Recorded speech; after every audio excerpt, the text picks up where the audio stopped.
ஐயா தொடங்கிடலாங்க ஐயா. வணக்கம்.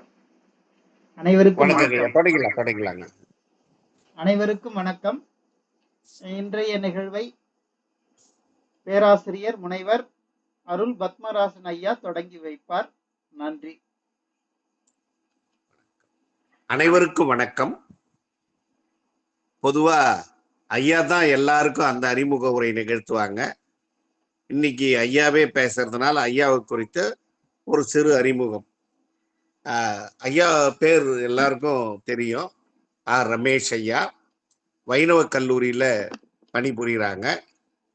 ஒரே ஒரு இது போறோம், இணை பேராசிரியர் அப்படின்னா அவர் எவ்வளோ கடந்து வந்தா அந்த இணை பேராசிரியர் ஆக முடியும் இல்லையா? அப்போ அதான் என்ன சொல்லுவாங்க, மூ வரதராசனார் அப்படின்னோ டாக்டர் மூவான்னு சொல்றது இல்லை. மூவா அப்படின்னாலே அது ஒரு அடையாளம். அந்த மாதிரி நம்ம பேசுற, எனக்கு தெரிஞ்சு இதுவரை பேசுற 30 பேர்ல ஒரு 90% இணை பேராசிரியர்கள். அப்படின்னா அவ்வளவு அனுபவம் வாய்ந்தவர்கள் அப்படிங்கிறது தான் அங்க பொருள். அதை தவிர இணை பேராசிரியர் அப்படிங்கிறதுக்காக நம்ம இது பண்ணல. அந்த அனுபவம் அவர்களுக்கு வாய்த்து இருக்கிறது, கிட்டி இருக்கிறது அப்படிங்கிறத மையப்படுத்துறோம். இன்னொன்னு, இப்போ எல்லாமே இது மாதிரி விஷயங்களுக்காக உழைக்கிறது இல்லை. திட்டமிடுறது வேற, செயல்படுத்துறது வேற. அதை திட்டமிட்டு செயல்படுத்தி இப்படி கொண்டாடுறதுன்றது எவ்வளவு பெரிய கஷ்டம் அப்படின்னு இப்ப நம்ம இப்படி பாக்குறோம். அதை நம்ம நேரடியா உணரும் போதுதான் தெரியும், அந்த நாம செஞ்ச அந்த கஷ்டம் தெரியும். அதை அவர் இந்த செய்து கொண்டு இருக்கிறார்ன்றது மகிழ்ச்சி. இப்போ எவ்வளவு பெரிய பொறுப்பு அப்படிங்கிறத இப்ப அவரே சொல்லுவார். இப்ப அவரை பத்தி இது ஒரு சிறு குறிப்பு. அவர் சென்னை பல்கலைக்கழகத்தில் படித்தவர், ஆய்வை மாநில கல்லூரியில் மேற்கொண்டவர், சென்னையில் இருக்கிற வைணவ கல்லூரியில் இணை பேராசிரியராக பணிபுரிகிறார். சென்னை செந்தமிழ் மன்றம் என்ற ஒரு அமைப்பை கொண்டு நன்னூல் நிகழ்த்தினார். அதுக்கு முன்னாடி கொரோனா காலத்துல நிறைய நிகழ்த்தினார்.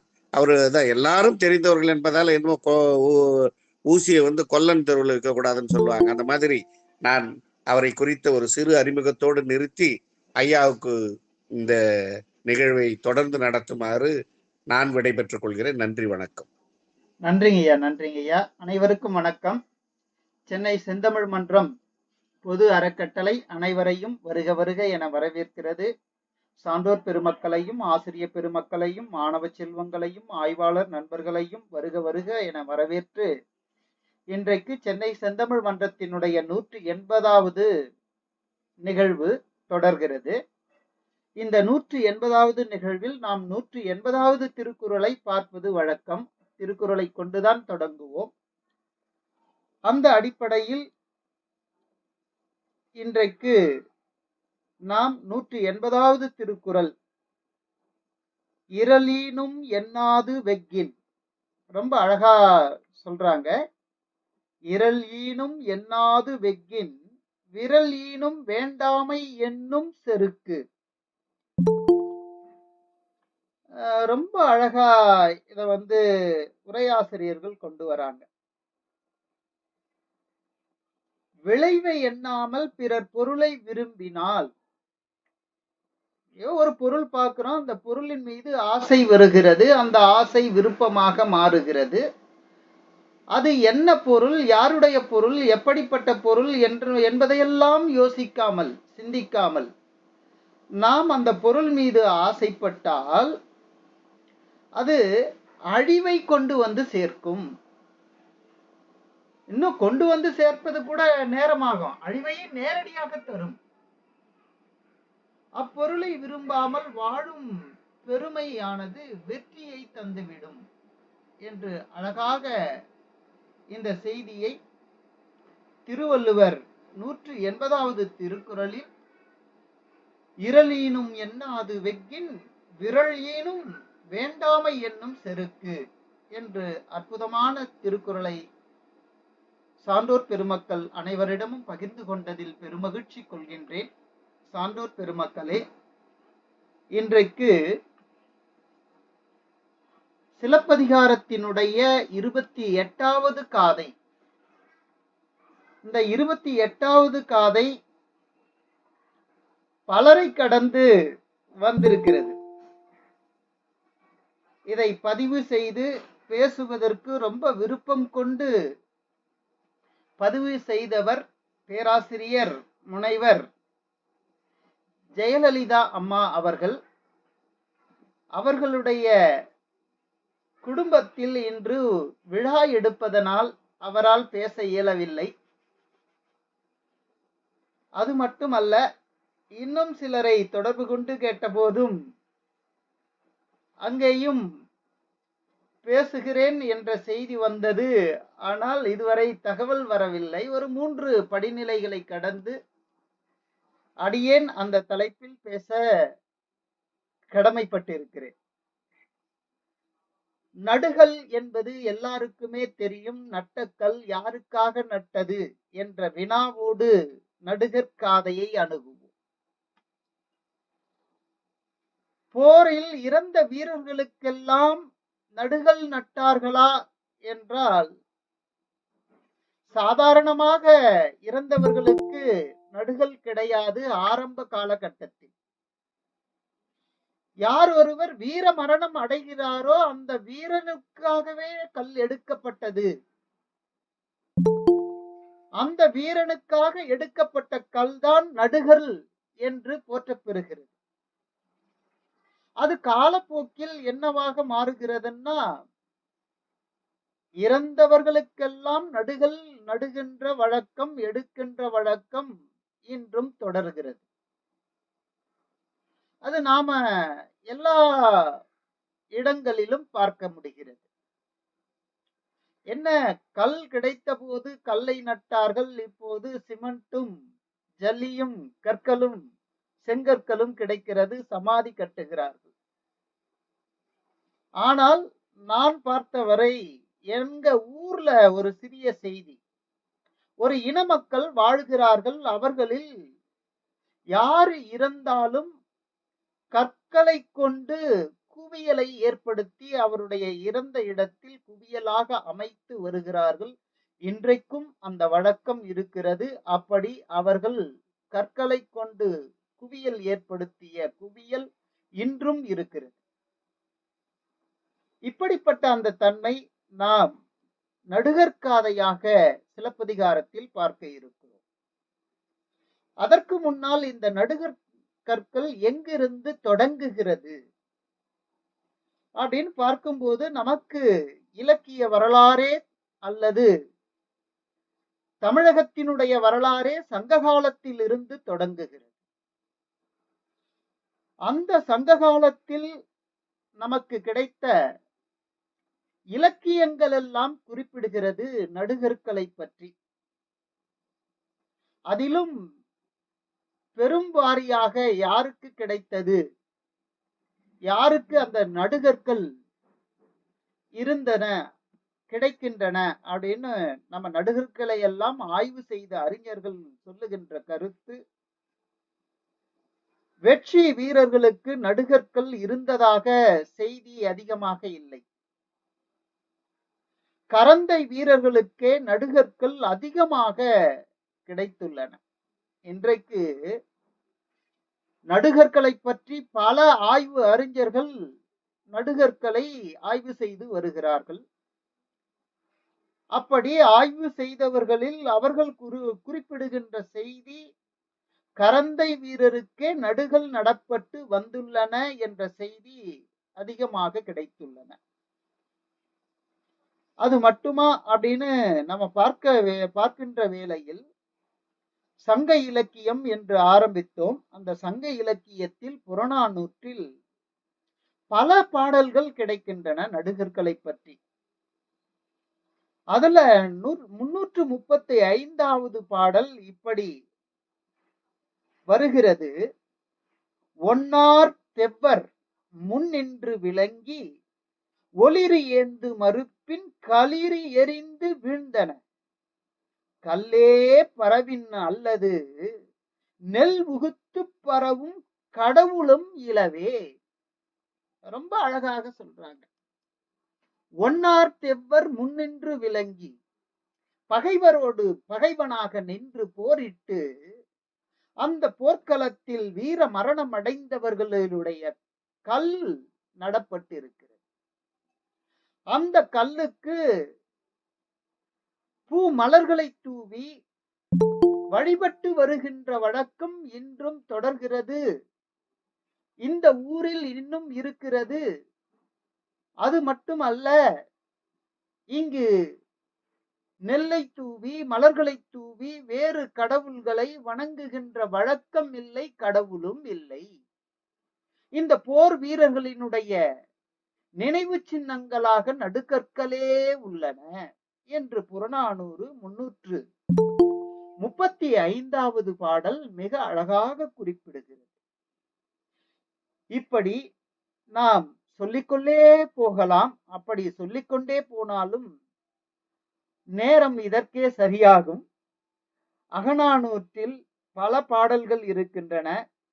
அதுல 35வது பாடல், 53வது பாடல், 67வது பாடல், 131வது பாடல், இப்படி பல பாடல்கள் அகநானூற்றில் கிடைக்கின்றன. அது மட்டுமா, இன்னும் நடுகள் வழிபாடு பற்றி இலக்கியங்கள் வேற என்னென்ன குறிப்பிட்டு இருக்கின்றன, ஒருவாறு அவற்றை குறிப்பிட்டு விட்டு சிலப்பதிகாரத்திற்குள் செல்லலாம் என்று நினைக்கின்றேன். பட்டினப்பாலையில் 78வது அடியில் இருந்து 79வது அடி, 2 அடிகளிலேயே இப்படி சொல்லுகிறது. கிடுகு நிறைத்த எஃகு ஊன்றி நடுகல்லில் அரண் போல, கிடுகு நிறைத்து எஃகு ஊன்றி நடுகல்லில் அரண் போல நிற்கிறதா. இது பட்டினப்பாலை செய்தியாக அமைகிறது. போர் வீரனுக்கு கல்லு அந்த நடுகள் எடுத்து அந்த கல்லை சுற்றி அவன் பயன்படுத்திய போர்க்கருவிகளை நிறுத்தி வணங்குகின்ற வேளையில் அது அரண் போல தோன்றுகிறதா. என்ன அழகான செய்தி. மலைபடுகடாம் இப்படி பேசுகிறது. 394வது அடியிலிருந்து 396வது அடி வரை. பெயர் மருங்கு அரிமார் கல் எறிந்தெழுதிய நல்லறை மறாத்த கடவுள். பெயர் மருங்கு அரிமார் கல் எறிந்து எழுதிய நல்லறை மறாத்த கடவுள் என்று மலைபடுகடாம் குறிப்பிடுகிறது. ஐங்குறுநூறு இப்படி குறிப்பிடுகிறது. 352வது பாடல், அடியின் ஐங்குறுநூறு 352வது பாடல். விழுத்தொடை மறவர் வில்லிடை தொலைந்தோர் எழுத்துடை நடுகள். இந்த நடுகல்லை பற்றி ரொம்ப அழகாக குறிப்பிடுகிறது. அந்த நடுகள் வெறுமனே நடப்படுவது அல்ல. சும்மா ஒரு கல்லை கொண்டு வந்து அவன் நினைவாக அந்த கல்லை நடுவது வழக்கமில்லை. அவர்களுக்கு தெரியும் அந்த இடத்தில் எந்த வீரன் இருக்கிறான் என்று. அவர்கள் மறைந்து போன போது மற்றவர்களுக்கு அந்த செய்தி போய் சேராது.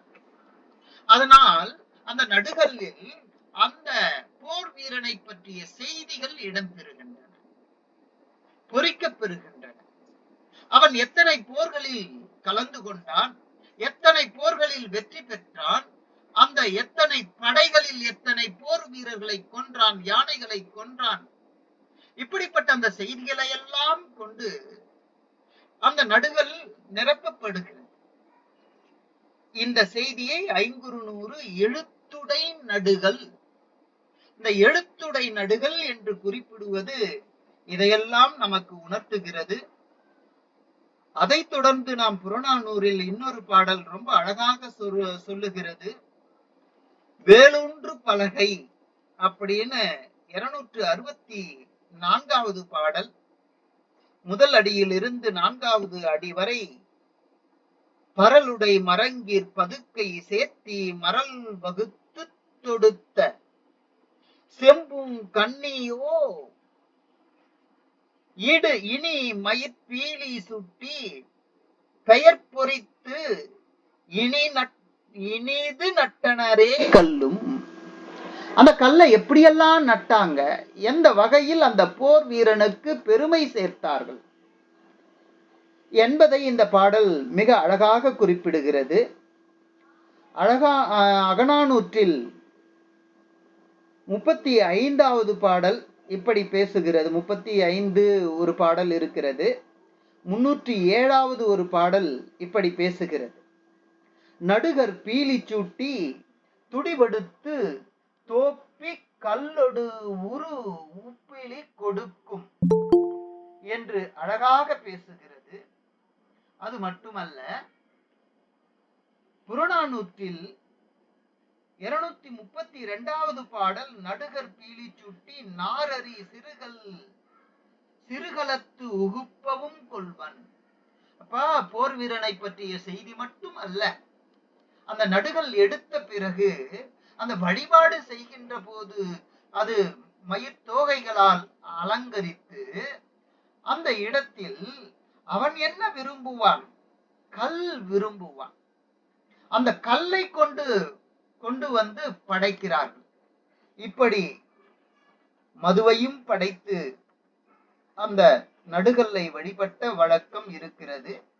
இப்படி நாம் இலக்கியங்களை பார்க்கின்ற வேளையில் தொல்காப்பியத்தில் பொருள் அதிகாரத்தில் 90வது நூற்பா இப்படி பேசுகிறது.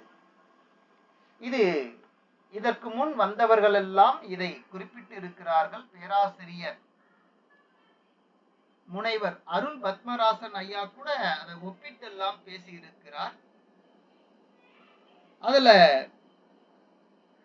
காட்சி கால்கோல் நீர்ப்படை நடுதல் சீர்தகு சிறப்பிற் பெரும்படை வாழ்த்தலென 2-3 வகையிற் கல்லொடு என்று அழகாக குறிப்பிடுகின்ற அந்த நூற்பா நாம் அறியத்தக்கது.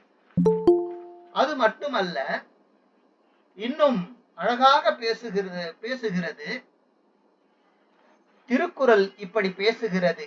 என்னை என் ஐ முன் நில்லன்மின், பகைவர்களே, என்னுடைய தலைவன் முன் நீங்கள் நிற்காதீர்கள். ஏன் தெரியுமா? என் தலைவன் முன் இதற்கு முன்னால் நின்றவர்கள் எல்லாம் கல்லாக நின்று கொண்டிருக்கிறார்கள்.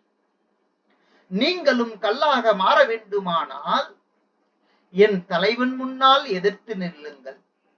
இல்லையெனில் தங்கள் உயிரை பாதுகாத்துக் கொண்டு புறமுதுகை காட்டி ஓடிவிடுங்கள் என்று கூறுவதைப் போல ரொம்ப அழகாக என் ஐமுன் நில்லன்மின் தெவ்வீர் பலர் என்னை முன் நின்று கல் நின்றவர் என்று பேசுகிறது.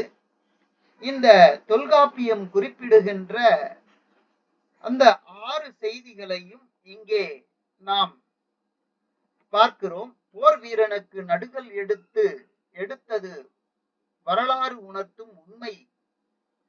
அது மட்டுமல்ல, இன்றும் ஒரு சில மக்கள் இறந்த ஆணை அடக்கம் செய்யும் போது, இது தொல்காப்பியத்தில் வருகின்ற செய்தியெல்லாம் மாற்றி விட்டேன், அதனால பொறுத்தருளவும். இன்றும் ஒரு சில மக்கள் இறந்த ஆணை அடக்கம் செய்யும் போது கற்களை கொண்டு கற்குவியலை அடுக்கி வருகின்றனர். இது ஏற்கனவே எங்க ஊர்ல இருக்கிற செய்தியை நான் சொன்னேன். ஆனால் இன்றைக்கு வரலாம் நாம் பார்க்கின்ற ஒரு செய்தி என்னவென்று பார்க்கும்போது, ஒரு பெண்ணிற்கோ ஒரு வீராங்கனைக்கோ நடுகள் எடுக்கும் வழக்கம் எங்கேயும் இல்லை. அதற்கு காரணம், பெண்கள் போர்க்களத்தில் சென்று போரிடுகின்ற வழக்கம் தற்காலம் தவிர்த்து முற்காலம் வரை இல்லை. தற்காலத்தில் போர்க்களத்தில் பங்கெடுக்கின்ற வழக்கம் இருக்கிறது, கொண்டு வந்திருக்கிறார்கள். ஆனால் முற்காலத்து வரை இப்படிப்பட்ட வழக்கம் இல்லை என்பதனால் நமக்கு சான்றுகள் ஏதும் கிடைக்கவில்லை. ஆனால் ஒரு பெண்ணிற்கு நடுகள் எடுக்கின்ற வழக்கத்தை சிலப்பதிகாரத்தில் தான் நாம் காணுகிறோம்.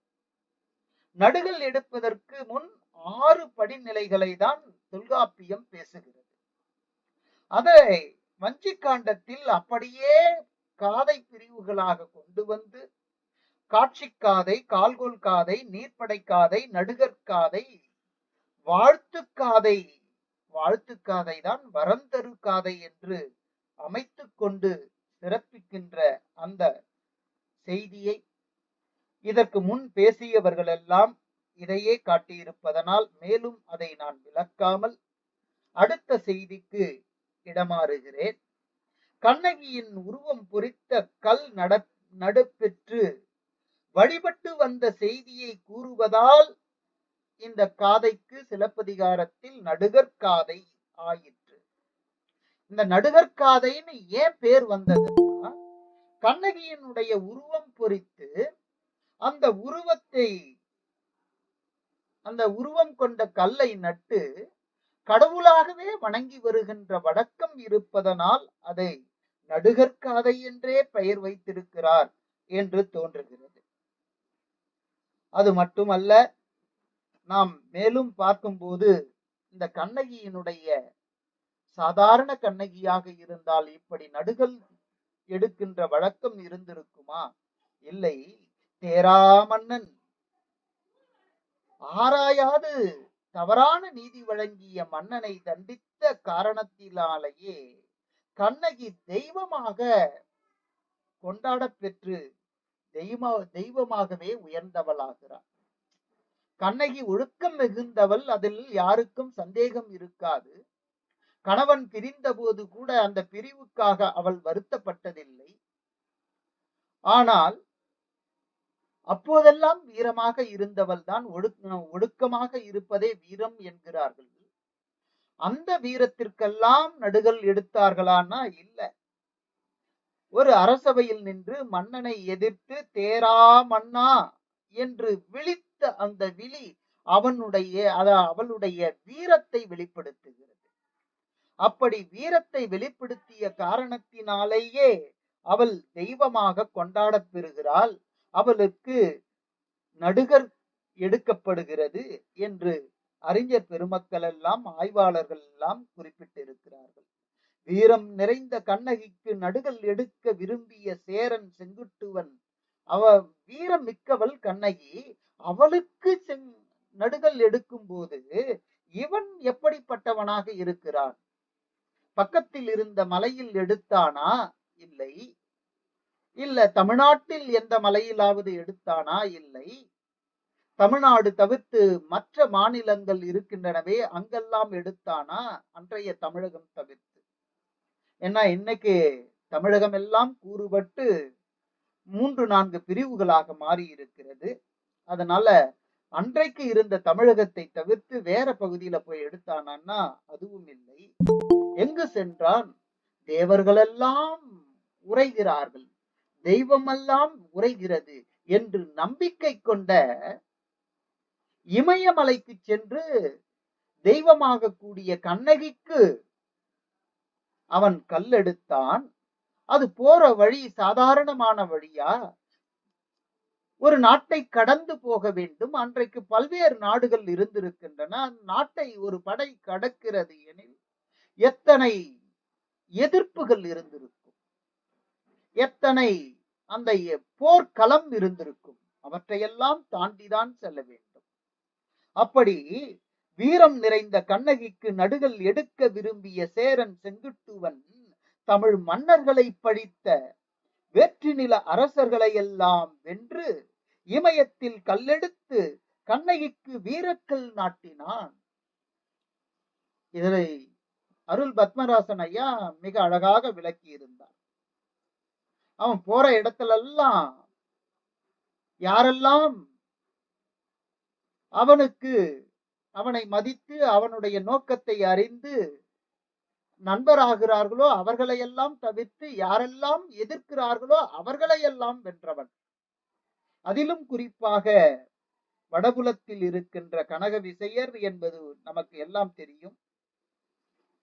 இப்படி அழகாக அந்த கல் எடுக்கின்ற நிகழ்வு இப்படி இருந்திருக்கிறது. நாம் சிலப்பதிகாரத்திற்குள் வருகிறோம். அந்த சிலப்பதிகார காதை எப்படி தொடங்குகிறது பாருங்கள். அழகான மாலை நேரம் மகிழ்வு. தலைப்பு இப்படி கொடுக்கிறார்கள். நிலவை போன்ற குளிர்ச்சி பொருந்திய வெண்கொற்ற குடையை உடைய இந்த உலகிற்கு அமைதியையும் மகிழ்ச்சியையும் நிலை பெறுவதற்கு தன் உடைவாளினை உருவியவன், எப்போதும் உடைவாளை கையில் ஏந்தியவனாக காட்சியளிப்பவன் சேரன் செங்குட்டுவன்.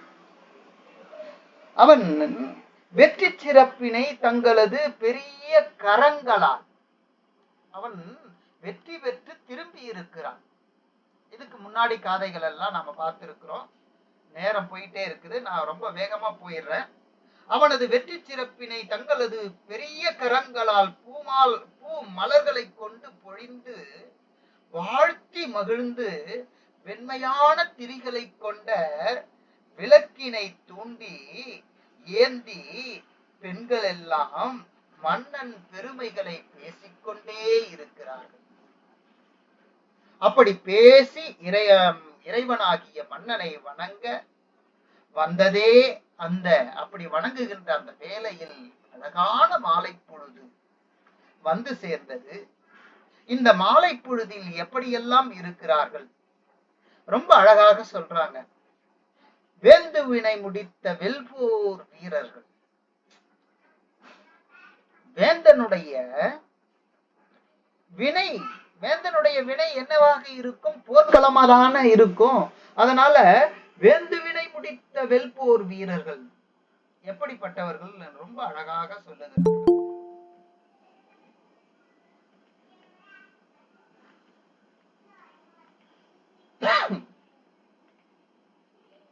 சான்றோர் பெருமக்களே, இன்னும் அழகாக சொல்லுகிறார்கள். பணம் பூக்களையும் பொன்னால் செய்த தும்ப மாலையினையும் அணிந்து வேந்தனது வீரவால் ஏந்திய வெல்போர் மறவர்கள் அவர்களுடைய உடலில் நீண்ட வேள் பிளந்ததை போன்று போர் யானையின் கோடுகள் கிழித்த விடுப்புண் மார்புகளோடு பகைவர் எய்திய கூரிய அம்புகள் துளைத்த தடங்களோடு இன்னும் எப்படி வருகிறார்கள் பாருங்கள். அந்த கூரிய வாள்கள் வெட்டிய வடுக்களோடும் மாணிக்க மணிமாலைகள் அணிந்த மார்பினையும் கருங்குவலை மலர் போன்ற கண்களை உடைய மகளிர். வீரன் வருகிறான், போர் வீரன் வருகிறான். அவனுடைய மார்பில் நீண்ட வேலால் கிழித்ததை போன்ற யானைகள் கிழித்திருக்கிறது. அந்த யானைகளை எதிர்த்து கொன்றுவிட்டு இவன் வீரமாக வந்திருக்கிறான். அதனால் அவனுடைய மார்புகள் எல்லாம் கிழிந்திருக்கிறது. அது மட்டுமா, பகை வீரர்கள் எய்திய அம்புகள் எல்லாம் துளைத்திருக்கிறது. அப்படி துளைத்ததோடு மட்டுமல்லாமல் பகைவர் வாள் வெட்டிய தடங்கள் எல்லாம் காணப்பெறுகிறது. அப்படியே ரத்தம் கசிய கசிய நின நீர் சொல்வாங்க. அந்த நின நீர் ஊற ஊற அவர்கள் அவற்றையெல்லாம் பொருட்படுத்தாமல் போர் வெற்றியை கொண்டாடி கொண்டு வருகிறார்கள். அப்படிப்பட்டவர்களை ரொம்ப அழகாக சொல்றாங்க. மாணிக்க மாலைகளை அணிந்த பெண்கள் தன்னுடைய கழுத்தில் மாணிக்க மாலை, அவர்களுடைய கண்கள் எப்படி இருக்கிறதாம்? கரும் குவளை போன்ற கண்களை உடையவர்கள். இந்த மகளிர்கள் எல்லாம் யாருன்னு பார்த்தா அந்தந்த போர் வீரனுடைய மனைவிமார்கள். அது மட்டுமா, ரொம்ப அழகாக சொல்றாங்க. தமது தொழில் எழுதிய மார்புகளால் அந்த போர் வீரனை கட்டி அணைத்து அப்படியே அவனை ஆசுவாசப்படுத்துகிறார்கள், அமைதிப்படுத்துகிறார்கள். அது மட்டுமா, நோயும் மருந்தும் ஆகிய மாலை. இப்படி போர் வீரனுடைய மனைவி இப்படி அவனை வரவேற்று அமைதிப்படுத்துகின்ற வேளையில் அவன் நினைக்கின்றான். என்ன நினைக்கின்றான் தெரியுமா? போர்க்களத்தில் இருந்தோம், போரிட்டு மற்ற நேரங்களில் பாசறையில் இருந்தோம். பாசறையில் இருக்கும் போது மாலை நேரம் வந்தது. அப்போது தலைவியின் ஞாபகம் நம்மை தூண்டியது. அந்த மாலை பொழுது ரொம்ப கொடுமை உடையதாக இருந்தது. இன்றைக்கும் இந்த மாலை பொழுது எப்படி இருக்கிறது பாருங்கள். அது அங்கே பாசறையில் நோயை தந்த மாலை பொழுது, இப்போதைக்கும் மாலை பொழுது, அந்த மாலை பொழுது இப்போ அந்த நோய்க்கெல்லாம் மருந்தாக மாறுது. என்ன அழகாக சொல்றாங்க. இப்படி இது திருக்குறள்ல ரொம்ப அழகா சொல்லுவாங்க. என்ன அப்படின்னு பார்க்கும்போது, இருநோக்கு இவள் கண் உள்ளது, இருநோக்கு இவள் கண் உள்ளது, ஒரு நோக்கு நோய் நோக்கு, ஒன்று அந்நோய்க்கு மருந்துன்றான். ரொம்ப அழகா சொல்றான். ஒரு நோக்கு நோய் நோக்கு, ஒரு நோக்கு அந்நோய்க்கு மருந்து. அவ அப்படி திரும்பி பார்த்தால்னா அந்த பையன் செத்தே போயிட்டான். அவன் அவனுடைய எண்ணங்களை எல்லாம் இழந்து விட்டான், வேறொரு நிலைக்கு மாறி போயிட்டான். அவன் அவனாக இல்லை. வேறு எப்படி? திரும்பவும் அவன் பார்த்து கொண்டே இருக்கிறான், இவள் திரும்புகிறாளான்னு. அப்படி மறுபார்வை திரும்பும் போது அவன் தான் யார் என்பதை உணர்ந்து கொள்கிறான், முழுமை அடைகிறான். அதைத்தான் ரொம்ப அழகாக சொல்லுகிறது இந்த திருக்குறள். இதையும் இந்த சிலப்பதிகார அடிகளோடு நாம் ஒப்பிட்டு பார்க்கலாம். அது தொடர்ந்து அகில் உண விரித்த அம்மென் கூந்தல் முகில் நுழை மதியத்து முறி கரும் சிலை கீழ் மகரம் கொடியோன் மலர்கனை துறந்து சிதர் அரி பரந்த செழுங்கடை தூது மருந்தும் ஆகியது இம்மாலை பொழுது. இப்படி அழகாக குறிப்பிடுகிறார்கள். ஒப்பனை செய்து கொண்ட மகளிர்கள் கண்ணாடி முன்னாடி நின்று தான் எப்படிப்பட்ட அழகுடையவள் என்பதை கண்டு கண்டு ரசிக்கிறார்கள். குறிஞ்சி பண்ணை இசைக்கிறார்கள். செம்பாலை பண்ணுடனும் இன்னும் பல பண்களை இசைத்து வீரர்களை மகிழ்ச்சிப்படுத்துகிறார்கள். அது மட்டுமா, இன்னும் அழகாக குறிப்பிடுகிறார்கள். என்ன குறிப்பிடுகிறார்கள் பாருங்கள். இந்த மாலை பொழுது எப்படியாக கடிய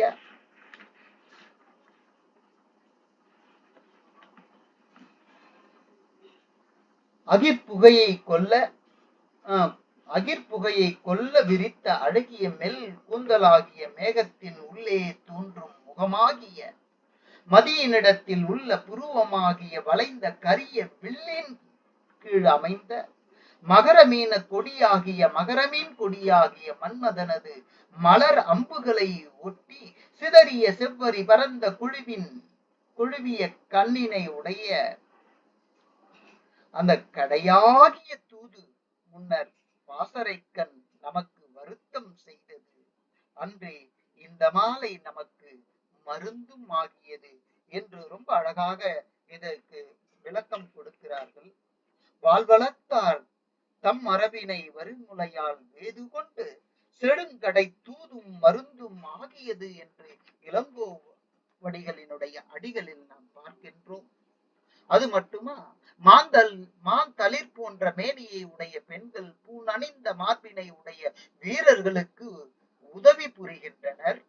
வஞ்சிமா நகரில் அந்தி சாய்ந்தது, அந்த வானத்தில் வெண்ணிலா தோன்றியது.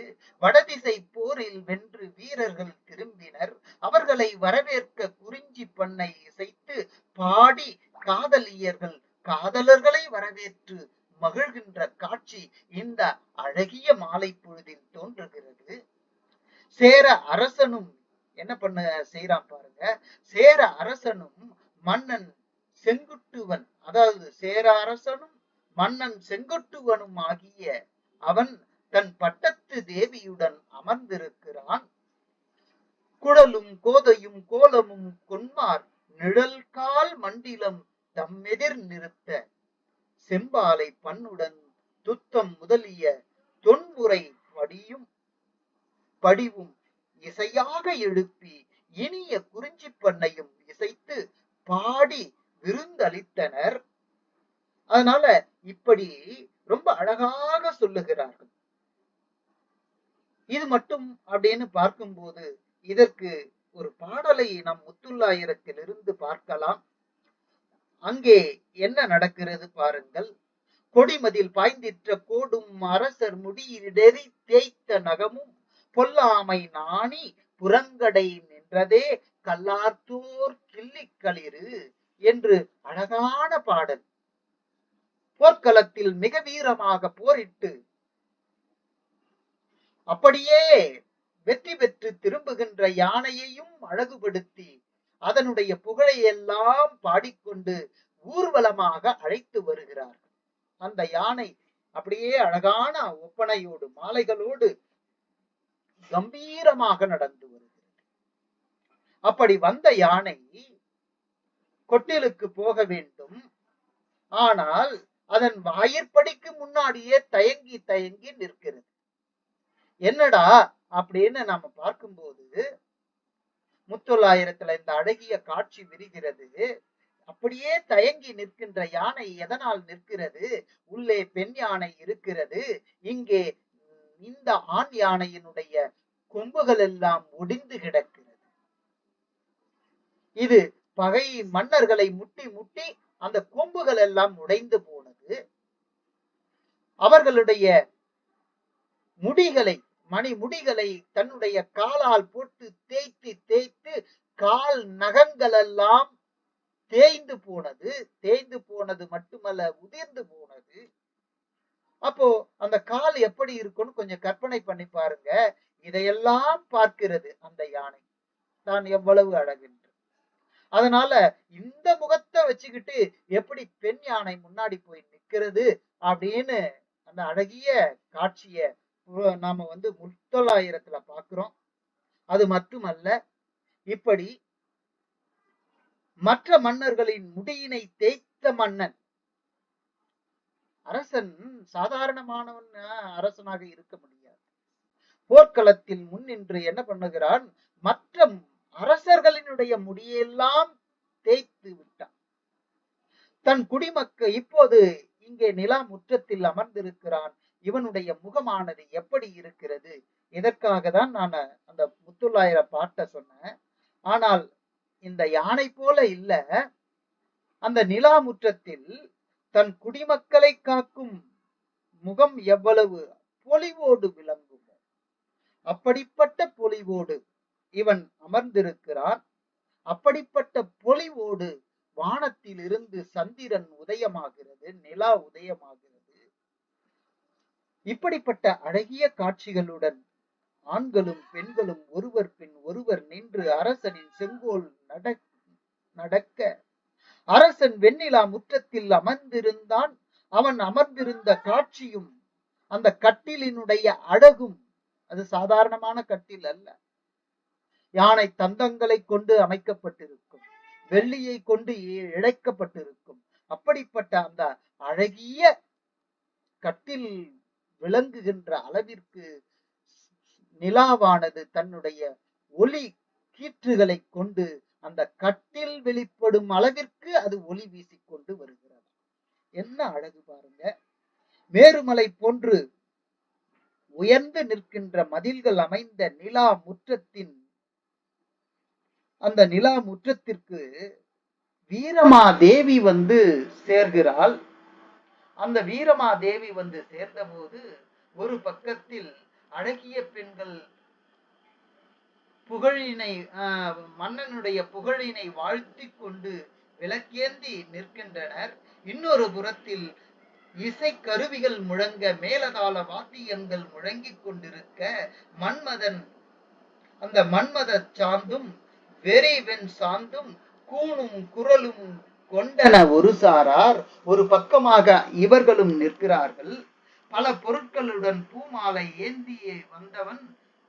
அந்த ஏந்தி வந்தவர்கள் யார் என்று பார்த்தால் பேடியர்கள். அவர்கள் ஒரு புறம் நிற்கிறார்கள். எகினம் என்பது அன்னத்தையும் குறிக்கிறது, கவரி மானினையும் குறிக்கிறது. அந்த எகினத்தினுடைய இளம் மயிர் செறிந்த பள்ளியரை பக்கம் சூழ்ந்த தோழியர்கள் ஒப்பனை பொருட்களை எல்லாம் கொண்டு நிற்கிறார்கள். கடல் சூழ்ந்த நில உலகினை அருளும் சேரன் செங்குட்டுவன் பெருந்தேவியோடு நிலாமுற்றத்தில் அமர்ந்திருக்கின்றான். அவன் எதிரில் நாட்டியம் நிகழ்த்த பெறுகிறது. நாட்டிய நிகழ்ச்சி எப்படி நிகழ்கிறது பாருங்கள். சிவபெருமான் ஆடிய கொடிச்சேதம் என்ற கூத்தினை 4 மறையோதும் அந்தனர் வாழும் பறையூரின் கண் வாழும் சாக்கையன் குழுவினர் நிகழ்த்துகின்றனர். அந்த காட்சி இன்னும் அழகுடையதாக இருக்கிறது. மாதொரு பாகனாக வேடம் பூணுகிறான் சாக்கையன். அந்த மாதொரு பாகனுடைய ஒரு பக்கத்தில், மாதொரு பாகன்னா நமக்கு தெரியும் அர்த்தநாரீஸ்வரர் வடிவம், ஒரு பக்கத்தில் வலப்பக்கத்தில் சிவபெருமானும், இடப்பக்கத்தில் பார்வதி தேவியும். இப்போது சிவன் ஆடுகிறான். இடபாகத்தில் இருக்கின்ற பார்வதி தேவியினுடைய உருவம் பொறித்த அந்த உடல் உறுப்புகள் எதுவும் அசையவில்லை. ஆனால் வலப்பக்கத்தில் இருக்கின்ற அந்த சிவனுடைய உருவம் அழகாக ஆடிக்கொண்டிருக்கிறது. இப்படிப்பட்ட நடிகர்கள் எல்லாம், கலை நுணுக்கம் அறிந்தவர்கள் எல்லாம் தமிழகத்தில் வாழ்ந்திருக்கிறார்கள். அதை நாம் நினைக்கும் தோறும் மகிழ்ச்சி பெருகுகிறது. அப்படிப்பட்ட அந்த ஆடல்களை எல்லாம் நிகழ்த்தி கொண்டிருக்க வஜ்ர நாட்டு பந்தரும், அவந்தி நாட்டு தோரண வாயிலும், மகத நாட்டு பாண்டிய அது பட்டி மண்டபமும் ஆகிய இவை கூடிய ஓவிய மண்டபத்தின் கண். அங்கே சேர நாட்டில் நிலாமுற்றத்தில் மாலை பொழுதில் நாட்டிய நிகழ்ச்சி நிறைவு பெறுகிறது. ஆனால் அந்த நிகழ்வு, அந்த நிறைவு பெறுகின்ற நேரத்தில் என்ன நடக்கிறதுன்னு பாருங்க. வஜ்ர நாட்டு பந்தரும், அவந்தி நாட்டு தோரண வாயிலும், மகத நாட்டு பட்டி மண்டபமும் ஆகிய இவை கூடிய ஓவிய மண்டபத்தின் கண் சோழன் அமர்ந்திருக்கிறான். இந்த சோழன் அமர்ந்திருக்கின்ற போது அவனை வணங்கி கனக விசயரை காட்ட ரொம்ப அழகாக வருகிறது. அப்படி கனக விசயரை காட்ட சோழன் சொல்லுகிறான்.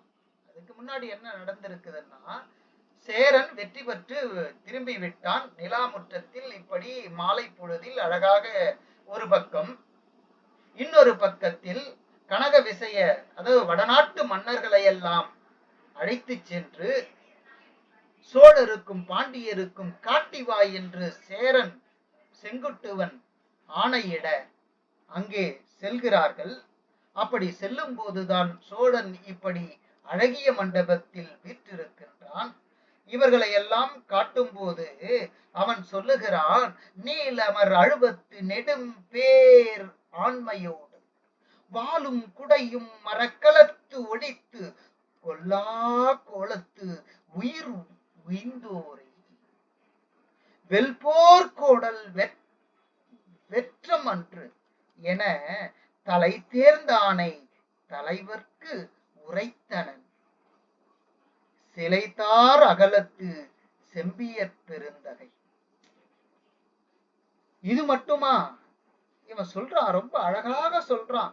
எப்பா, அவனே தோற்று போனவன், தோற்று போய் எல்லா படைக்கலத்தையும் கீழே போட்டு இப்படி அவன் சரணாகதி அடைந்ததை போல இருக்கிறான். அவனை கொண்டு வந்து தகுவது, இது இப்படி காட்டுவது, அவமானப்படுத்துவது முறை இல்லை இப்படின்னு சோழர் சொல்றான். சேரன் செங்குட்டுவனை இகழ்கிறான். அது மட்டுமல்ல, அப்படியே இவர்கள் எங்கே கொண்டு போறார்கள் இந்த வடநாட்டு மன்னர்களை அப்படின்னு பார்க்கும்போது பாண்டிய நாட்டிற்கு செல்கிறார்கள். அங்கு நின்று அகன்றபின் அறக்கோல் வேந்தே, இங்க நான் அப்படியே போனேன். எங்க போன? பாண்டிய நாட்டிற்கு இவர்களை கொண்டு போகும்போது ஓங்கு சீர் மதுரை மன்னவன் காண ஆரிய மன்னர் அமர்கலத்து எடுத்த, அவன் சொல்றான், என்ன சொல்றான் பார், பாண்டிய மன்னன் ஆரிய மன்னர் அமர்கலத்து எடுத்த சீர் இயல் வெண்கொடை காம்பு நனி சிறந்த சயந்தன் வடிவின் தலைக்கோலாங் கயந்தலை யானையின் கவிகையின் காட்டி இமய சிமயத்து இருங்குயில் ஆளுவத்து உமை ஒரு பாகத்து ஒருவனை வணங்கி அமர்கலத்து அரசனது ஆக துறந்து தவப்பெரும் கோலம் கொண்டோர் தம்மேல் கொதியழல் சீற்றம் கொண்டோன் கொற்றம் புதுவது. ரொம்ப இகழ்ந்து பேசுகிறான்.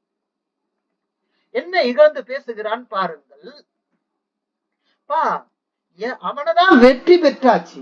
வடபுலத்து வேந்தர்களை வெற்றி பெற்று அவர்களுடைய குடையை நீங்கள் கொண்டு வந்திருக்கிறீங்க. சயந்தனாகிய அந்த கோல்வாக மாற்றி கொண்டு வந்திருக்கிறீங்க. இது போற்றத்தக்கதுதான். ஆனால் அப்படி வெற்றி கொண்டவர்களை இங்கு கொண்டு வந்து அவர் தலைமையில் கொண்டு வருகின்ற கல்லை கொண்டு வந்தேன் என்று கூறுவது எந்த அளவிற்கு அது சரியானது? இது நாள் வரை யாரும் செய்த செய்தி அல்ல, உங்கள் அரசன் செய்தது புதியதாக இருக்கிறது என்று அவன் பங்கிற்கு என்ன செய்கிறான்? தூற்றுகிறான். இப்படி தூற்ற அரசனின் சினம் இதையெல்லாம் மாடலன் சொல்லிக் கொண்டிருக்க அந்த மாலை பொழுதில் மாடலன் சொல்லல, நீலன் என்பவன் சொல்லிக் கொண்டிருக்க செங்குட்டுவனின் கண் என்ன ஆகிறது? அப்படியே சிவப்பாகிறது. இந்த புறநானூர்ல ஔவையார் பாடுவார். ஔவை இப்படி சொல்லுவார், ரொம்ப அழகாக. செருவரை கண்ட கண்கள் தன் சிறுவனை நோக்கியும் சிவப்பு ஆனாவே என்று அழகாக பாடுவார். அப்படி பாடுகின்ற அந்த தன்மை போல இவனுடைய கண்கள் நீலன் சொல்ல சொல்ல சொல்ல என்ன ஆகிறது என்று பார்த்தால் அவனுடைய கண்கள் சிவந்து கொண்டே இருக்கு. அப்போது இந்த நீலனுடைய கூற்றை கேட்ட பின் அரசனுடைய கண்கள் சிவந்திருக்கிறது. அந்த சினத்தை கண்ட மாடலன் பேசுகிறான். மிளகு கொடி வளரும் மலைக்கண் உறங்கும் யானையினை உடைய வயலூரை அழித்த பின்னர் அத்திமலர் அணிந்த 9 சோழ அரசரை நேரி வாயில். ரொம்ப அழகாக சொல்றான். அத்திமலர் அணிந்த 9 சோழ அரசரை நேரில் வாயில் என்னும் இடத்தில் போர்க்களத்தில் வென்றாய். தேர்ப்படையோடு இடும்பில் என்னும் இடத்தில் தங்கி கடும் போரில் வென்று கடலிலே களம் செலுத்தி உன்னுடன் போருக்கு வந்த ஆரிய அரசரை கங்கையை கரையில் நின்று வென்றாய். நீ உன்னுடைய நாட்டுல வெல்லல, கங்கை கரையில போய் அவர்களை வென்றிருக்கிறாய், அவர்களுடைய இடத்தில் போய் வென்றிருக்கிறாய். இது எப்பேற்பட்ட வெற்றி, எவ்வளவு வீரம்! அது மட்டுமா? இன்னும் சொல்லுகிறான். அரசனின் சினம் தணிக்க மேலும் இவன் கூறுகிறான். நெடுந்தார் வேய்ந்த பெரும்படை வேந்தே, புறையோர் தம்மோடு பொருந்த உணர்த்த அரைசர் ஏரே அமைக நின் சீற்றம். மண்ணால் வேந்தே, நின் வாழ்நாட்கள் தன்னான் பொருணை மணலிலும் சிறக்க ஆழ்கடல் ஞாலம் ஆழ்வோய் வாழி இகழாதே என் சொல் கேட்பாயாக. அப்பா, நீ கோபம் கொள்ளாதே, என் மீது வருத்தம் கொள்ளாதே, நான் சொல்வதை அருள் கூர்ந்து கேளுங்கள் என்று இந்த மாடலன் மறையோன் கூற இன்னும் சொல்றான். வையகம் காவல் பூண்ட நின் நல் யாண்டு ஐயைந்து இரட்டி சென்றதன் பின்னும் ஐயைந்து இரட்டி 5 5 25 அது இரட்டினால் 50. எப்படி சொல்றான் பாருங்க. ஐந்து இரட்டி சென்றதன் பின்னும் அறக்கள வேள்வி செய்யாது யாம்பனும் மரக்கள வேள்வி செய்வோயாயினை. அப்பா, உனக்கு வயசு என்னப்பா? 50 வயது ஆகுது.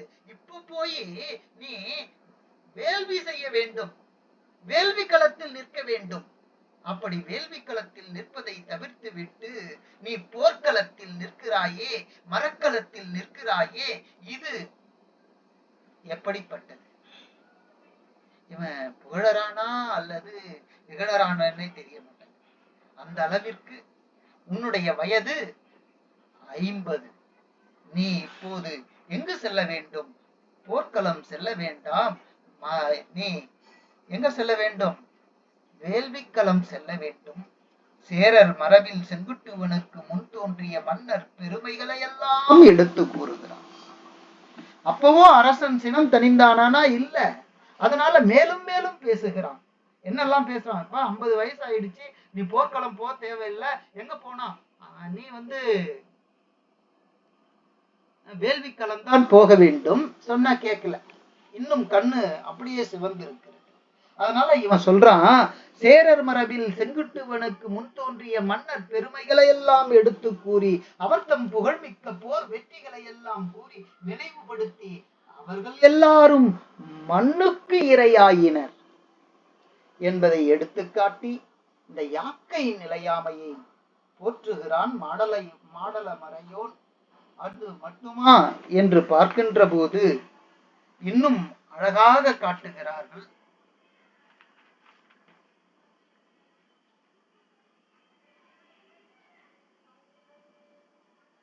ஒரே நிமிடம்.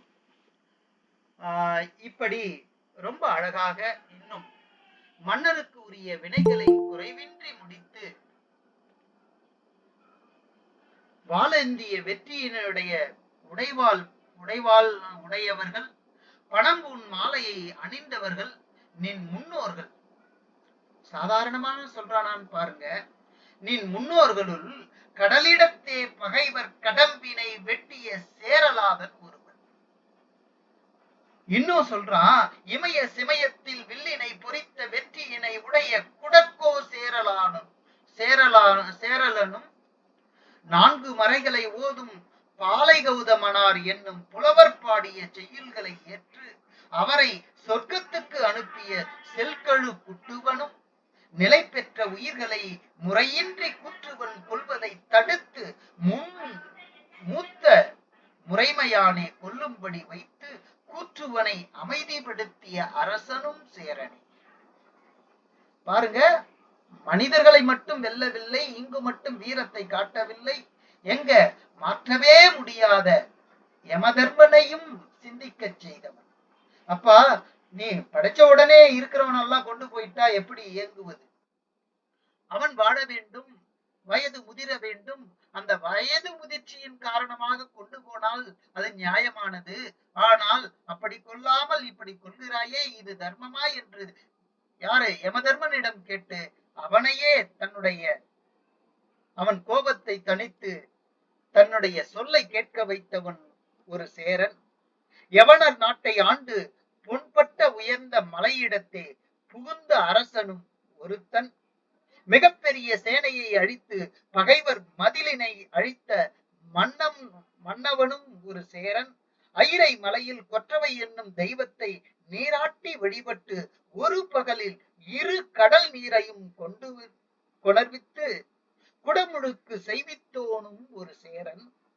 சதுக்க பூதங்களை அமராவதியின் என்றும் வஞ்சி நகருக்கு கொணர்ந்து சோமயாகத்தினை செய்த சோமாசியும் ஒரு சேரன். இப்படி ஆகிய மேம்பட்ட புகழினை உடைய சேரர்களில் ஒருவரும் இல்லாது இறந்து மடிந்தனர். இவ்வளோ புகழ் படைத்தவர்கள் எல்லாம் மடிந்து போயினர். அதனால் உடல் நில்லாது என்பதை நீ அறிய வேண்டும். இப்படி அழகாக சொல்லிக் கொண்டு வருகிறார்கள். அது மட்டுமல்ல, இன்னும் சொல்லுகிறார், வளம் நிறைந்த இப்பெரிய உலகத்து வாழும் மக்களிடத்தே பொருள் நிலை பெறாது என்பதை தமிழ் மன்னரை இகழ்ந்த ஆரிய மன்னரிடத்தே கண்டாயே. வளம் எவ்வளவு வளம், செல்வ வளம் நிறைந்தவன் ஆரிய அரசன். ஆனால் அவன் செல்வம் அவனிடம் நிலை பெற்றதா? இல்லையே. அது உன்னால் கவரப் பெற்றதே. அவனிடம் செல்வம் இல்லையே. அதை நீயே பார்த்திருக்கிறாய், நீயே செய்து முடித்திருக்கிறாய். இளமையை நில்லாதது என்பதனை நீயே உன்னிடம் அறிந்தவும் இருக்கிறாய். இப்ப பாரு, உனக்கு 50 வயசு ஆச்சு இல்ல, இந்த பக்கம் நரை, இந்த பக்கம் நரை, தோல் சுருக்கம், இதெல்லாம் தோன்றி இருக்கிறதே, நீ பார்க்கலையா? இத கண்ணதாசன் அற்புதமாக குறிப்பிடுவார். கொஞ்சம் வேகமா போயிடுற, நேரம் ரொம்ப போயிடுச்சு. பாலையாம் தன்மை செத்தும் பாலனாம் தன்மை செத்தும், கண்ணதாசன் சொல்லிட்ட மன்னிக்கவும், அது குண்டலகேசி. கண்ணதாசன் வேற இடத்துல சொல்றாரு, அதையெல்லாம் விரித்தால் நேரம் பெருகி போய்விடும். பாலையாம் தன்மை செத்தும் பாலனாம் தன்மை செத்தும் காலையாம் தன்மை செத்தும் காமுறும் இளமை செத்தும் மீளும் இவ் இயல்பும் இன்னே மேல்வரும் மூப்புமாகி நாளும் நாம் சாகின்றோமால் நமக்கு நாமாயா அழாதது ஏன்? குழந்தையா பிறந்த குழந்தை பருவத்தை கொன்று பாலனாக மாறினாய். அந்த பாலனுடைய பருவத்தை கொன்று வேற எங்க வந்த சிறுவனாக மாறினாய். சிறுவனுடைய தன்மையை பெற்று வாலிபனாக மாறினாய். வாலிபனுடைய தன்மையை கொன்று கிழப்பருவம் எய்தினாய். கிழப்பருவத்தை வென்று இப்போது எங்க போற? ஒவ்வொரு நாளும் மாறிக்கொண்டே வந்து முடிவு எய்துகிறாயே. எது உனக்கு தெரியலையப்பா, புரியலையப்பா, அறிந்து கொள் நீ என்று குண்டலகேசி அருமையாக கூறுகிறது. இப்படி மாடலர் மறையோன் தொடர்ந்து பேசிக்கொண்டே வருகிறான். விண்ணோர் உருவின் எழுதிய நல் உயிர் மண்ணோர் உருவின் மறுக்கினும் மறிக்கும் மக்கள் யாக்கை பூண்ட மண்ணுயிர் மிக்கோய் விலங்கின் எய்தினும் எய்தும் விலங்கின் யாக்கை விலங்கிய இன்னுயிர் கலங்கு அஞர் நரகரை காணினும் காணும் ஆடும் கூத்தர் போல் ஆறுயிர் ஓர் வழி கூடிய கோலத்து ஒருங்கு நின்று இயலாது செய்வினை வழித்தாய் உயிர் செல்லும் என்பது பொய்யில் காட்சியோர் பொருள் உரை ஆதலின் எழுமுடி மார்ப நீ ஏந்திய திகரி வழி வழி சிறக்க வயவால் வெந்தி. ரொம்ப அழகா சொல்றான். விண்ணோர் என்று சொல்லுகின்ற நல்ல உயிர்கள், விண்ணுக்கு போகும் சொல்லுகின்ற அந்த உயிர்கள் இந்த மண் உருவில் வந்து பிறந்தாலும் பிறக்கலாம். அது மட்டுமல்ல, சாதாரண மக்களுடைய உயிரானது அரசனே விலங்காக பிறந்தாலும் பிறக்கலாம். அது மட்டுமல்ல, விலங்கினுடைய உயிரானது நரகத்திலும் போய் காணலாம். இப்படி இந்த உயிர் வேடம் பூண்டு ஆடுகின்ற நடிகனை போல் பெண்ணாக வேடம் தரித்தால் பெண்ணாகவே மாறிவிடுகிறார். அரக்கனாக வேடம் தரித்தால் அரக்கனாகவே மாறிவிடுகிறார். கதாநாயகனாக வேடம் தரித்தால் கதாநாயகனாகவே மாறிவிடுகிறார். சிரிப்பொலி ஊட்டுகின்ற யாரு? காமெடியர்கள் அப்படின்னு சொல்றோம் இல்லையா, பஃபூன் அப்படின்னு சொல்றோம். இவர்களாக வேடம் தரித்தால் அவர்களாகவே மாறிவிடுகிறார். அப்படிப்பட்டதுதான் எந்த கொண்ட கோலம் எதுவோ அந்த தன்மைக்கு ஏற்ப இந்த உயிரானது மாற்றம் பெற்றுவிடும். அதனால் ஆடும் குத்தர் போல் ஆறுயிர் ஒரு வழி கூடிய கோலத்து ஒருங்கு நின்று இயலாது செய்வினை வழித்தோ உயிர் செல்லும் என்பது. அதனால இதெல்லாம் எதனால வருது அப்படின்னா அவரவர் வினையால் வந்தது. அது சொர்க்கத்துக்கு போவதும் சரி, மனிதராக பிறப்பதும் சரி, அல்லது மிருகமாக பிறப்பதும் சரி, மிருகமாக இருந்து அசுரராக பிறப்பதும் சரி, அசுரராக இருந்து நாம நரகத்திற்கு போவதும் அவரவர்களுடைய வினை பயனே ஆகும். இத புறநானூறு அழகாக சொல்லுகிறது. இதையெல்லாம் நான் எப்படி தெரிஞ்சுக்கிட்டேன்னா, என்னுடைய அது பொய்யல் காட்சியோருடைய வழியாக நான் தெரிந்து கொண்டேன் என்று இந்த மாடலர் மறையோன் கூற, திறவோர் காட்சியில் தெளிந்தனமாகலின் மாட்சியில் பெரியோரை வியத்தலும் இளமை சிறியோரை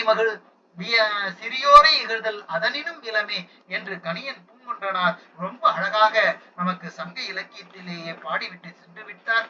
இப்படி யாக்கை நிலையாமையை தக்க சான்றுகளுடன் சேரன் செங்குட்டுவனுக்கு எடுத்து கூறி மாடல மறையோன் ராஜசூய யாகத்தினை செய்வதற்குரிய அவசியத்தை எடுத்து கூறுகிறான். இவ்வளவு இருக்கு, எத்தனையோ உதாரணங்களை எடுத்து காட்டுகிறான். கடைசியில சொல்றான், இந்த யாகத்தை ராஜசூய யாகத்தினை செய்ய வேண்டும். அப்படி செய்தால் செய்ய வேண்டும் உடனே சொல்லக்கூடாது. அதனால செய்தால் என்ன பயன் அப்படின்றத சொல்றான். வேந்தனே, யான் பெறுதற்கு அரிய பரிசிலை நின்னிடம் பெறுவதற்காக நான் இதை கூறவில்லை. அரசனே, நான் சொல்வதையெல்லாம் கேட்டு நீங்கள் பரிசில் தர வேண்டும் என்று நான் இதை சொல்லவில்லை. அறிவின் எல்லையை கடந்தவனே. நீ யாரு? அறிவினுடைய எல்லையை கடந்து பேரறிவு படைத்தவன். பெருமை மிக்க இந்த அரசை பெற்ற உடம்பில் வாழும் உன்னுடைய உயிரானது, பேரரசனாக இருக்கின்றாயே, உன்னுடைய உயிரானது எல்லா உயிர்கள் போலவும் உன்னோட ஒண்ணு போகக்கூடாது. எப்படி போக வேண்டும்? இவன் சொல்ற பாருங்க, உன்னுடைய உயிரானது எல்லோரும் போகும் பொது வழியில் செல்வதை நான் விரும்பவில்லை. தேவர்களே போற்றி விரும்பும் நல்லோர் செல்லும் வீட்டு நெறியினை நின் உயிர் அடைய விரும்புகிறேன். அது மட்டுமா? அதற்கு 4 மறைகளில் கூறியுள்ள முறைப்படி வேள்வி செய்யும் அந்தணர்களை கொண்டு அரசருக்கு என கூறப்பட்டுள்ள உயர்ந்த நல்ல நல்ல வேள்வியை நீ செய்ய வேண்டும். இப்படி அழகாக இந்த செய்தியை எடுத்து கூறி, இந்த செய்தி நமக்கு இது புதுவதன்று, இது சங்க இலக்கியத்திலும் இடம் பெற்றிருக்கிறது. பாலை கௌதமனார் அவரும் என்ன செய்திருக்கிறார்? இப்படி பல்யானை செல்கழு குட்டுவனை அவர் வேள்வி செய்ய தூண்டியிருக்கிறார்.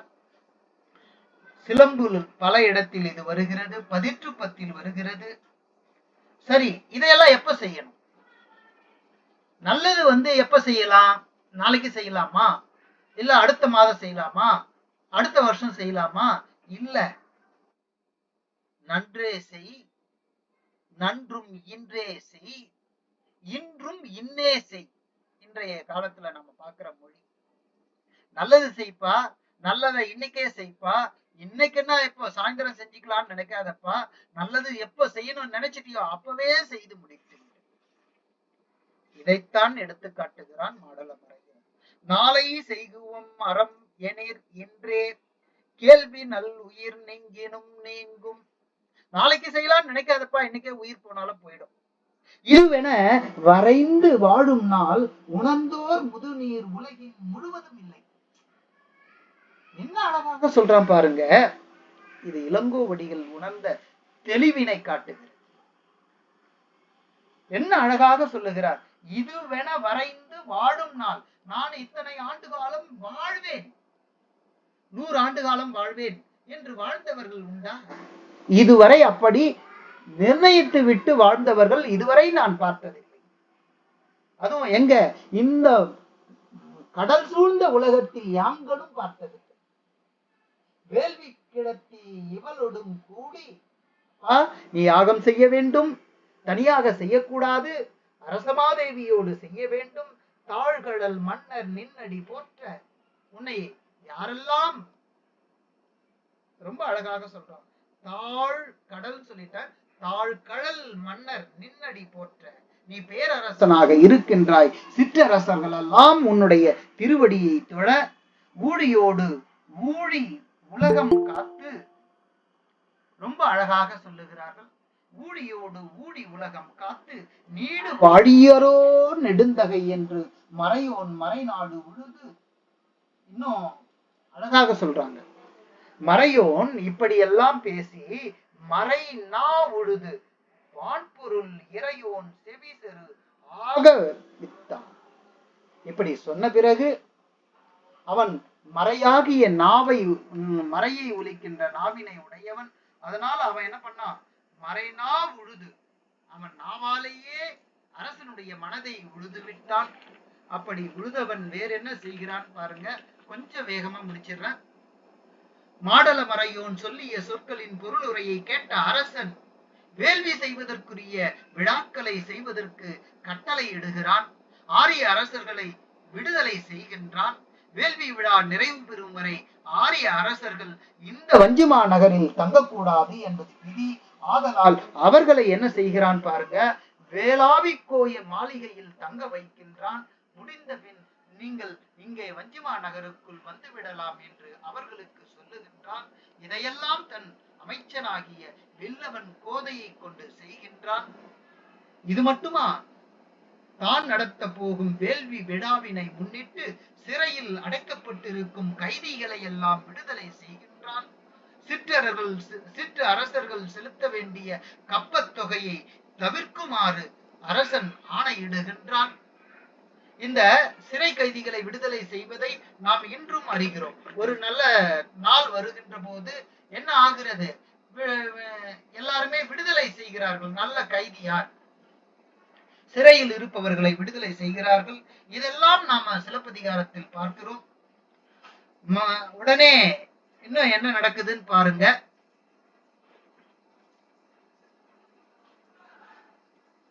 அருந்திரள் அரசர் முறை செய்யின் அல்லது பெரும் பெயர் பெண்டிற்கு கற்பு சிறவாது என படையோர் உரைத்த தன் தமிழ் நல்லுரை பார்த்தொழுகு ஏத்தும் பத்தினி யாதலின் அற்புனை சென்னி அரசர்க்கு அளித்து.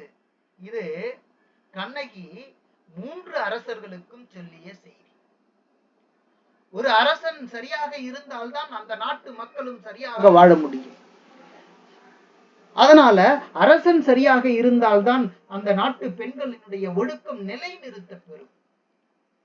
இப்படி கண்ணகி பேச அதை நினைத்து பார்த்து இன்னும் அழகாக அரசன் சேரன் செங்குட்டுவன் சொல்லுகிறான். இது ஒருவருக்கு சொன்ன செய்தி அல்ல, 3 அரசர்களுக்கும், சேர சோழ பாண்டியர்களுக்கு சொன்ன செய்தியாக இங்கே நாம் பார்க்கின்றோம். ஆத்தி மாலையை சோழனுக்கு அளித்து ரொம்ப அழகாக இந்த செய்தியை கொண்டு வருகிறார்கள். கண்ணகி எப்படிப்பட்டவள் என்பதை சொல்லுகிறார்கள். ஆத்தி மாலையை சோழனுக்கு அளித்து செங்கோல் வளைய உயிர் வாழாமை ஆகிய நற்பண்பினை தென்னாட்டு காக்கும் பாண்டியனுக்கு அளித்து, செங்கோல் வளைந்த பிறகு உயிர் வாழ்தல் கூடாது அப்படின்னு அப்படிப்பட்ட அந்த செய்தியை பாண்டியனுக்கு அளித்து, தமிழ்நாட்டு மன்னர் தாம் கூறிய சூழ் நிறைவேற்றப்பட்டாலன்றி தான் கொண்ட கோபம் தனியால் கண்ணகி. கண்ணகி எங்கெங்க சோழனுக்கு இந்த செய்தியை சொல்லி இருக்கிறான், ஆத்திமாலையை கொடுத்திருக்கிறான். பாண்டியனுக்கு நீதி தவறாமல் ஆட்சி செய்ய வேண்டும், தவறினால் உயிர் வாழக்கூடாது, மயிர் நீப்பின் உயிர் வாழா கவரிமான் அணையர் அப்படி என்பதை பாண்டியனுக்கு உணர்த்தி, தமிழ்நாட்டு மன்னர்கள் தாம் கூறிய அந்த சூழ், அதுவும் நாம பார்க்கிறோம், அந்த சூளை நிறைவேற்றினால் அன்றி இவளுடைய கோபம் தனியாது. அதனால என்ன பண்ணி இருக்கிறா, ஆரிய அரசரும் உணரும்படி மேற்கு திசையில் வாழும் சேரவேந்தற்கு அளித்து, அதுவும் இந்த 2 நாடு தவிர்த்து சேர அரசன் வாழுகின்ற இடத்திற்கு போய் சேர்ந்தால் அங்கேயும் இவளுடைய கோபம் தனிய வேண்டுமானால் இவள் சூழ் நிறைவேற வேண்டும், வஞ்சினம் நிறைவேற வேண்டும். அப்படிப்பட்ட அந்த செய்தியை சொல்லி, பழம் பெருமை வாழ்ந்த தாமரை மலரை போன்று அழகாக அமைந்த மதுரையம் பதிவு அழிவுற கொடுமையான நெருப்பினை தமது இடது முலையாலே தோற்றுவித்து நல்ல மலை நாட்டினை அடைந்து கிளைகளுடன் குளிர்ச்சியை உடைய வேங்கை மரத்தின் நிழலிலே தங்கிய நங்கையின் படிமத்திலே அரசவையை சார்ந்த 50 குழுவில் இடம்பெற்றுள்ள அந்தன புரோகிதர் அரசன் என்று மன்னிக்கவும் ஆசான் என்று அழைக்கப்பெறும் சோதிடர்கள் ஒருபுறம், செய்தொழில் மிக்க சிற்பியர் மறுபுறம், இவர்களையெல்லாம்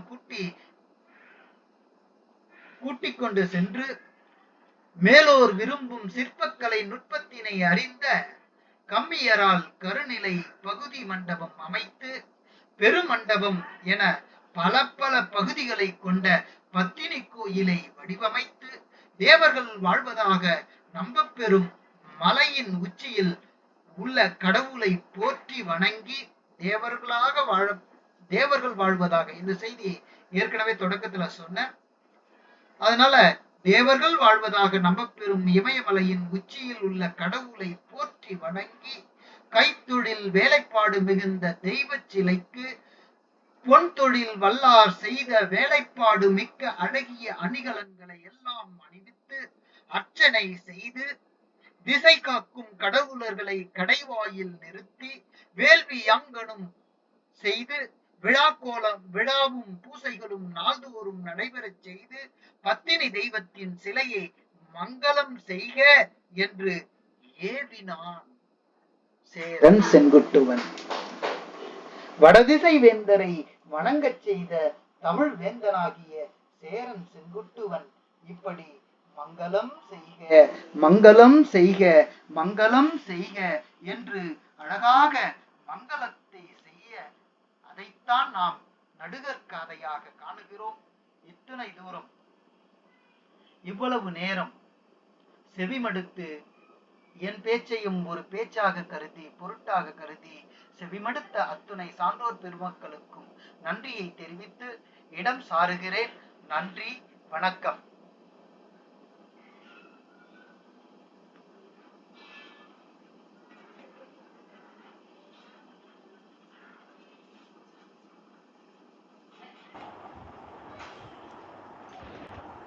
சான்றோர் பெருமக்களே, வாருங்கள், கலந்துரையாடுவோம். ஐயா வணக்கங்க ஐயா. வணக்கங்கம்மா, வணக்கம். ஐயா, அந்த மயிர் நீப்பின் உயிர்வாழா கவரிமான்னு சொன்னீங்க இல்லையா? ஆமா. அது வந்து பொருள் வந்து வேற சொல்லியிருக்காங்களா ஐயா? நீங்க அந்த உதாரணத்தை சொல்றீங்களே? அது அவரவர்களுடைய அறிவுக்கு ஏற்ற மாதிரி பொருள் சொல்றாங்க. அது மயிர் நீப்பின் அதுக்கு விளக்கம் நிறைய இருக்கு. நம்ம பொதுவான செய்தியை மட்டும் சொன்னோம். ஓ சரிங்க. அதாவது மான்னே வரக்கூடாது. இன்னும் வந்து பிற்காலத்துல உரையாசிரியர்களால சேர்க்கப்பட்டிருக்கு. கவரிமா அப்படிங்கிறது இமயமலை பகுதியில் இருக்கக்கூடிய ஒரு வகை மாட்டோட இனம் அப்படின்னு சொல்லியிருந்தாங்க. பொது வகையான ஒரு செய்தியே சொன்னோமா. நாம வந்து விளக்கத்துல அப்படிதானே படிக்கிறோம். ரொம்ப நாளா அது பழக்கத்துல சொல்லிட்டே இருந்துட்டாங்க, அதனால. சரிங்க. உதாரணத்துக்கு நாம வந்து அதை எடுத்து காட்டுறோம். சரிங்க சரிங்க. நன்றிங்கம்மா, நன்றிங்கம்மா.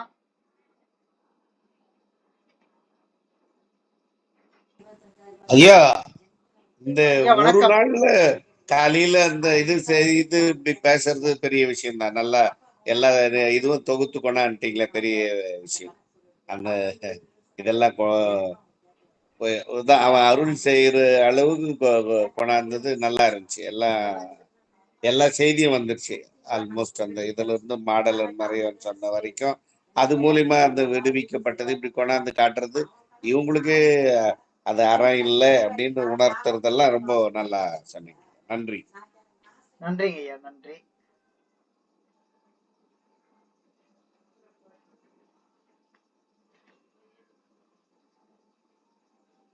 சான்றோர் பெருமக்களே, பேசலாம், இல்லைன்னா நிறைவுக்கு வந்துடலாம். ஐயா வணக்கம் ஐயா. ரொம்ப அருமையா உங்களுடைய குரல், உங்களுடைய நல்ல தொகுப்பு எல்லாமே அருமையா இருந்ததுங்கய்யா. எனக்கு ஒரு சின்ன சந்தேகம். நீங்க சொல்லத்துல வந்து சொன்னீங்க வந்து போருக்கு வந்து பெண்கள் வந்து போக மாட்டாங்க அப்படின்னு சொன்னீங்க. அதனால நடுகள் வந்து அவங்களுக்கு இல்ல அப்படிங்கிற மாதிரி ஒரு இது சொன்னீங்க.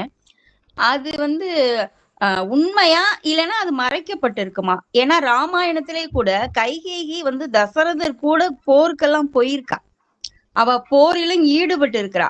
அப்போ வந்து அதுக்கு முன்பாகவே கூட வேட்டையாடுறது வந்து முதல்ல வந்து பெண்கள் தான் வேட்டையாடி இருக்காங்க. அப்போ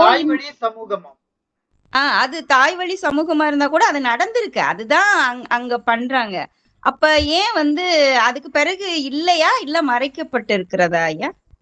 என்னுடைய சிற்றறிவுக்கு எட்டியபடி பெண்களை போர்க்களத்திற்கு அனுப்புகின்ற வழக்கம் நம்ம முடியரசர்களிடம் இல்லை.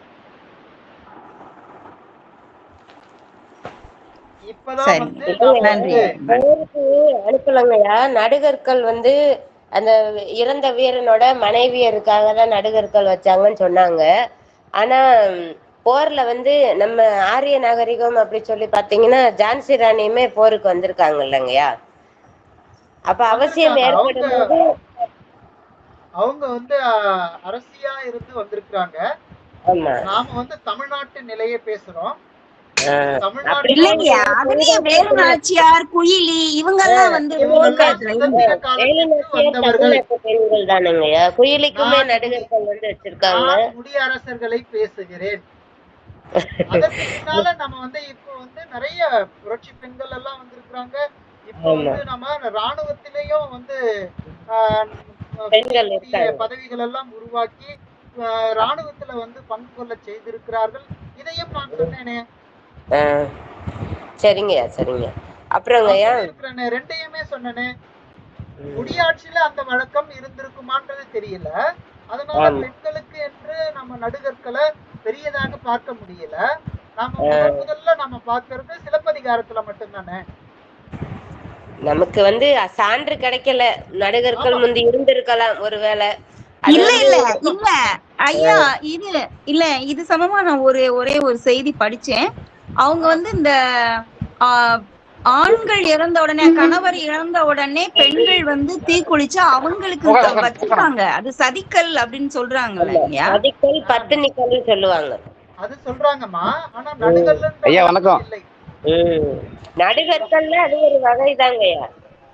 அது வகைதான். ஆனா அவ்வளவு சிறப்பாக யாரும் பேசல, அதான் பேச மாட்டாங்கல்லங்கய்யா. அப்ப இருந்து பேச அதெல்லாம் நீங்க தான் ஐயா வணக்கம். ஐயா வணக்கம். ஐயா வணக்கம். ஐயா ரமேஷ் ஐயா. ஐயா வணக்கம் வணக்கம். ரொம்ப நல்ல நிறைய விஷயங்கள்லாம் சொன்னீங்க. பாத்தியா, மதுரை காஞ்சியில சொன்ன மாதிரி சொல்லிக்காரு பாத்தியா, நெடியோன் அப்படின்ற வார்த்தை ரொம்ப அது அது ஆராய வேண்டிய ஒரு விஷயம். ஏன்னா திருமாலுடைய வம்சத்துல இருந்து தான் பாண்டியன் தோன்றினார் என்று மதுரை காஞ்சியில வந்து அடிகோட் போட்டிருக்காங்க. அதை வந்து அதுவும் இல்லை, அடியாருக்கு நல்லாரும் அறுபத உரைக்காரரும் அதான் சொல்றாங்க. அப்புறமா பல விஷயம் அதான் இருக்கு. இன்னும் வந்து கண்டுபிடிக்க முடியாத தமிழ் இலக்கியம்னா மதுரை காஞ்சி தான். இன்னும் பல விஷயங்கள் இன்னும் ஆராயணும் அப்படின்னு ஆராய்ச்சியாளர் சொல்றாங்க. ஏன்னா அதுல அவ்வளோ விஷயம் இன்னும் என்ன சொல்ல வருதுன்றது தெரியாம இருக்கு. அது மாதிரி அந்த மதுரையினுடைய அந்த இது வந்து சொல்றது. அதுக்கப்புறம் ஒரு திருக்குறள் ஒன்று அழகா வந்தது. அந்த திருக்குறள் வந்து இந்த நீங்க சொன்னீங்க இல்லையா, அந்த என் ஐமுன் நிலமின் பகைவீர் அப்படின்னு. அந்த இடத்துல திருவள்ளுவர் 4 இடத்துல தான் தன்னை வந்து முதன்மைப்படுத்தி சொல்றாரு. 3 இடங்கள்ல முன்ன சொல்றாரு, ஒரு இடத்த போர் வீரனா இருந்து சொல்றாரு. இது இந்த மழலை அப்படின்ற ஒரு விஷயத்துல தம்மக்கள் அப்படின்ற ஒரு இதுல ஒரு இடத்துல சொல்றாரு. அதுக்கப்புறம் பொய் பேசாது இருப்பது போல இந்த உலகத்துல நான் பார்த்ததில்லை அப்படின்னு ஒரு இடத்துல சொல்றாரு. 3வது வந்து கயவருக்கு ஒப்புமை எனக்கு தெரியாது அப்படின்னு சொல்லிட்டாரு. இது மாதிரி மனிதரும் கயவரும் ஒரே மாதிரி இருப்பாங்க. இதே மாதிரி ஒரே மாதிரி இருக்கிற இன்னொன்னு ஒப்புமை காட்டுறதுக்கு எனக்கு தெரியல அப்படின்னு சொல்லிட்டாரு. 3 இடத்துல மட்டும்தான் திருவள்ளுவர் வந்து நான் மெய்யாக கூறுகிறேன்னு சொன்னார். அதே போல 4வது ஒரு இடத்துல வந்து அதை என் ஐமுன் நில்லன் மின் பகைவீர் அப்படிங்கிற இடத்துல தன்னை வந்து அடையாளப்படுத்துறாரு அப்படின்னு திருக்குறள்ல பல்கலைக்கழக ஆராய்ச்சியில இருக்கு. அந்த 4 இடத்துல தான் திருவள்ளுவர் வந்து தன்னை முதன்மைப்படுத்துறாரு. மற்ற இடத்துலலாம் என்ப மொழிப கூறுப அப்படின்னு சொல்லிட்டாரு. முயற்சி உடையவனிடத்துல லட்சுமி தங்குவாள், முயற்சி இல்லாதவனிடத்துல மூதேவி தங்குவாள் என்ப அப்படி சொல்லிட்டார். அதை கூட அவர் சொல்லலை வாயால. ஏன்னா அவர் அவ்வளவு மென்மையானவர். ஆனா பல இடங்களில் கோபமாவும் சொல்லுவார். அதனால இந்த உலக இயற்றியான் அப்படின்னு சொல்லும்போது கூட மன்னர் தான் சொல்றாரு. காற்றலும் காத்த வகுத்தலும் இயற்றலும் அப்படிங்கிறதுல அதெல்லாம் மன்னனை குறிக்கக்கூடிய சொல் தான், கடவுளை குறிக்கக்கூடிய சொல் இல்லைன்னு ஒரு கருத்து இருக்கு. அதனால பறந்து கெடுக உலக இயற்றியான்னா அந்த பூமி ஆளுகிற ராஜாவை தான் அவர் சொல்றாரு. சரிங்க ஐயா, ரொம்ப அழகான விஷயங்கள்லாம் நிறைய விவரித்து சொன்னீங்க. இன்னொரு இடத்துல கூட ஒரு திருக்குறள் அப்படியே வெளிப்படையா வந்திருந்தது. பின்னால நினைக்கிறேன் ஒரு திருக்குறள் போலவே அந்த இது அன்றறிவாம் என்னாது அறம் செய்க அப்படின்ற திருக்குறள் கூட பொருத்தமான விஷயத்தை இவர் எடுத்த முதல்ல எழுதினாரா இல்ல அவர் எழுதினாரா, எனக்கு தான் குழப்பமா இருக்கு. யாரா இருக்கு ஐயா முதல்ல எழுது செய்திகள் முன்னாடி நிறைய இதுல சிலப்பதிகாரத்துல நிறைய வருகிறது. இல்ல திருக்குறள் தான் ஃபர்ஸ்டா இல்ல சிலப்பதிகாரம் ஃபர்ஸ்டா? அடியனுக்கு தெரிந்தவரை திருக்குறள், திருவள்ளுவர், சங்க காலத்தை ஒட்டியவர். அதான் 2 பேர், அதான் இங்க மாறி மாறி வருது. ஒவ்வொரு காதையிலும் 2-3 திருக்குறளுக்கு மேல வருது. நான் இப்ப கூட பார்க்கும்போது லாஸ்டா இந்த இது வந்து அறம் செய்க அன்று அறிவாம் என்னாது அறம் செய்கின்ற திருக்குறள் மாதிரியே ஒரு வரி வர்றதை பார்த்தேன் நான் நீங்க சொல்லிட்டு வரும்போது. அது இப்பவே செஞ்சிடணும், நாளைக்கு செய்யலாம்னு நினைக்க கூடாதுன்ற மாதிரி ஒரு கருத்து வந்தது. ரொம்ப விரிவா சொன்னீங்க ஐயா. ரொம்ப நிறைய வரிகள் கொண்ட காதை இது. அது மட்டும் இல்லாம நிறைய இது வந்து இலக்கணத்தோட